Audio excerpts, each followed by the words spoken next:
Hello viewers, কেমন আছো তোমরা সবাই? আশা করি সবাই অনেক ভালো আছো। তো আজকে আমার রান্নাঘরে চিংড়ি মাছের মালাইকারি হবে। এ কারণে আমি এখানে বেশ কিছু চিংড়ি মাছ নিয়ে নিয়েছি। চিংড়ি মাছগুলো দুইটা আমার আগে ফ্রিজে ছিল, যে দুইটা একদম পরিষ্কার করা, আর যেগুলো আমি মাঝে নিয়েছি এগুলো কিন্তু আমি এখন পরিষ্কার করে নিয়েছি।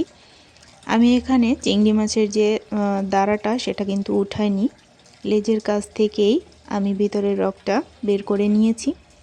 আর ছেলের কথায় আমি এর যে হাত পাগুলো আছে সেগুলোকে রেখে দিয়েছিলাম। তো আমি জানি না, ওর হয়তো পছন্দ হয়েছে এটা দেখতে। আসলে যখন বিভিন্ন রকম ভিডিও দেখে তখন এইগুলো দেখে ওর এর প্রতি বেশ আকর্ষণ বেড়ে যায়। এখানে আমি কিছু মশলা নিয়ে নিয়েছি, যেটা তোমাদেরকে দেখিয়ে দিলাম। পেঁয়াজ, আদা রসুন বাটা, তারপরে সামান্য একটু নারকেলের দুধ ছিল। আর বাদবাকি মশলাগুলো আমি তোমাদের সাথে শেয়ার করব, এজন্য আর এখন বললাম না। এখানে আমি চিংড়ি মাছের মধ্যে হলুদ আর লবণ মাখিয়ে নিচ্ছি খুব ভালো করে। চিংড়ি মাছের গায়ে হলুদ লবণ মাখানো হয়ে গিয়েছে, আমি এটাকে একটু সাইড করে রেখে দিচ্ছি। এবারে আমি কড়াইয়ের মধ্যে নিয়ে নিচ্ছি সরিষার তেল। আমি সবসময় রান্নাগুলো সরিষার তেলে করতে বেশি পছন্দ করি, কারণ আমার মনে হয় একবার যারা সরিষার তেলের রান্নাটা খেয়েছে তারা সয়াবিন তেলের রান্নার কথা ভুলে যাবে। এবারে তেলটা গরম হয়ে এলে আমি চিংড়ি মাছগুলো তেলের মধ্যে দিয়ে দিলাম। মোটামুটি কম বেশি আমরা কিন্তু সবাই রান্নাবান্না জানি, তবে এক একজনের রান্নার স্কিল এক এক রকম হয়। আমি যেভাবে করি বা আমার মাকে আমি ছোটোবেলা থেকে যেরকমভাবে দেখেছি, সেটা দেখতে দেখতে যেটুকু শেখা। পড়াশোনার তাগিদে ঘরে তো খুব একটা থাকা হয়নি, তারপরেও যতটুকু যা দেখেছি সেভাবেই ধীরে ধীরে করা। আমার যেহেতু শাশুড়ি মা নেই, উনি তাই ওনার হাতের কিছু শেখার মতো কপালও আমার নেই। যাই হোক, আমি এখানে চিংড়ি মাছগুলোকে একটু সাবধানে উল্টে দিচ্ছিলাম, যেহেতু এক হাতে ক্যামেরা ধরে অন্য হাতে রান্নাটা করতে হচ্ছে। তারপরে ভাবলাম তোমাদের সাথে শেয়ার করি।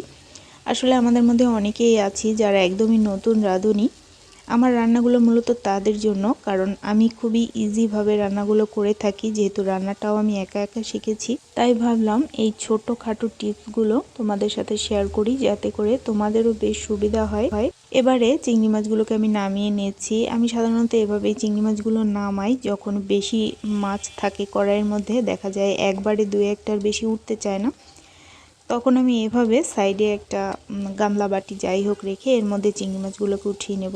মাথার ভিতরের ঘিটা সুন্দর বেরিয়ে এসেছে, চিংড়ি মাছগুলো বেশ সুন্দর ছিল। প্রায় সময় দেখা যায় চিংড়ি মাছ নিয়ে আসলে সাইড থেকে একটু প্লাস্টিকের মতো পাওয়া যায়, ওই চিংড়িগুলো খেতেও কিন্তু খুব একটা ভালো লাগে না, কিন্তু আমাদের এবারের চিংড়িগুলো বেশ ফ্রেশ ছিল। আমি একে একে সব চিংড়ি মাছগুলো নামিয়ে ওই তেলের মধ্যেই আবারও একটুখানি সরিষার তেল অ্যাড করব। তো এবারে আমি তেলটা দিয়ে দিচ্ছি। কড়াইটা গরমই আছে, কারণ চুলার আঁচটা মিডিয়ামে ছিল চিংড়ি মাছগুলো ভাজি করার সময়ে। আমি এর মধ্যে 2টা মতো পেঁয়াজ কুচি দিয়ে দিলাম। এবার পেঁয়াজগুলোকে একটু মিডিয়াম করে ভেজে নিব। আমরা মোটামুটি সবাই রান্নাবান্না জানি, আমি আগেই বলেছি। তো আমার চ্যানেলে আমি কিন্তু কাউকে রান্না শেখাতে আসি না। আমার মেসেঞ্জারে অনেক সময় অনেক রকম কমেন্ট আসে, যেহেতু আমার ফেসবুক পেজ বা ফেসবুক আইডিটার লিঙ্কটা দেওয়া থাকে, অনেকে অনেক রকম কিছু বলে।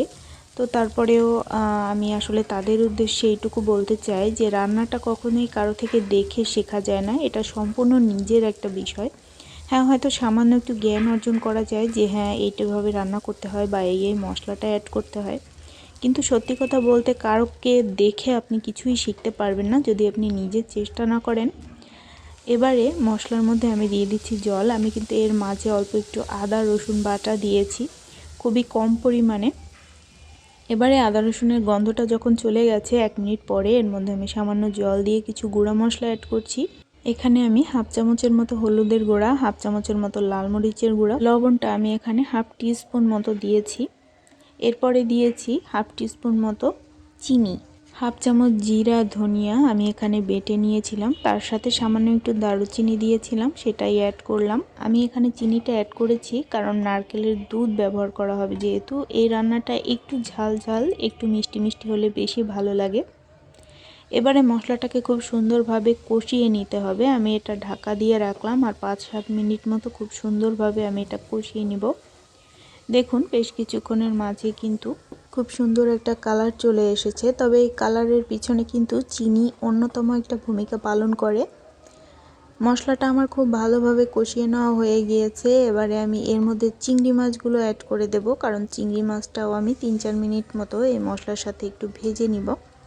তো চিংড়ি মাছগুলো আমি দিয়ে দিলাম। এবারে হালকা হাতে চিংড়ি মাছগুলো একটু ফাঁকা ফাঁকা করে নিয়ে মশলার সাথে খুব সুন্দরভাবে আমি কষিয়ে নিব। তবে আপনারা চাইলে এখানে কিন্তু চিংড়ি মাছের খোসাটা ছাড়িয়ে দিতে পারেন, আমি ছাড়িয়ে দেইনি। তাহলে যখনই এভাবে মশলার সাথে কষানো হয়, আমি বেশ কয়েকবারই খোসা ছাড়িয়ে রান্না করেছিলাম, এতে করে চিংড়ি মাছের মাথার যে ঘিটা সেটাও বেরিয়ে আসে, আর চিংড়ি মাছটা খুব বেশি শক্ত হয়ে যায়। এ কারণে আমি খোসাটা ছাড়াইনি। এভাবে অল্প জল দিয়ে দিলাম আর মিডিয়াম টু লো হিটে 3-4 মিনিট মতো একটু কষিয়ে নিয়েছি। এবারে চিংড়ি মাছটা একটু উল্টে দিচ্ছি, যাতে করে দুই সাইডে খুব সুন্দরভাবে একটু কষানো হয়ে যায়। আর খোসা রাখার কারণে কিন্তু এর মধ্যে ঝোলটাও বেশ আটকে থাকবে খোসার ভিতরে। এটা খেতে কিন্তু বেশ মজার। যখনই আপনি চিংড়ি মাছটা ঝোলের সাথে নেবেন, তখন চিংড়ি মাছের মধ্যেও কিন্তু এক্সট্রা বেশ খানিকটা ঝোল থেকে যায়। তো আমার চিংড়ি মাছটা কষানো হয়ে গিয়েছে। এ পর্যায়ে আমি এখানে নারকেলের যে দুধটা সেটা অ্যাড করব। নারকেলটা যেহেতু বেশ কয়েকদিন ফ্রিজে ছিল, দুধটা কিন্তু খুব বেশি গাঢ় হয়নি, পাতলা হয়ে গেছে। যদি গাঢ় হতো তাহলে চিংড়ি মাছের মালাইকারিটা খেতে কিন্তু আরও বেশি মজার হতো। তবে তোমাদের হাতের কাছে যদি নারকেলের দুধটা অ্যাভেলেবেল না থাকে, তাহলে এখানে গুঁড়া দুধও ব্যবহার করা যাবে। এতে করে নারকেলের দুধের মতো এত টেস্ট না হলেও খেতে কিন্তু নেহাতই খারাপ হবে না।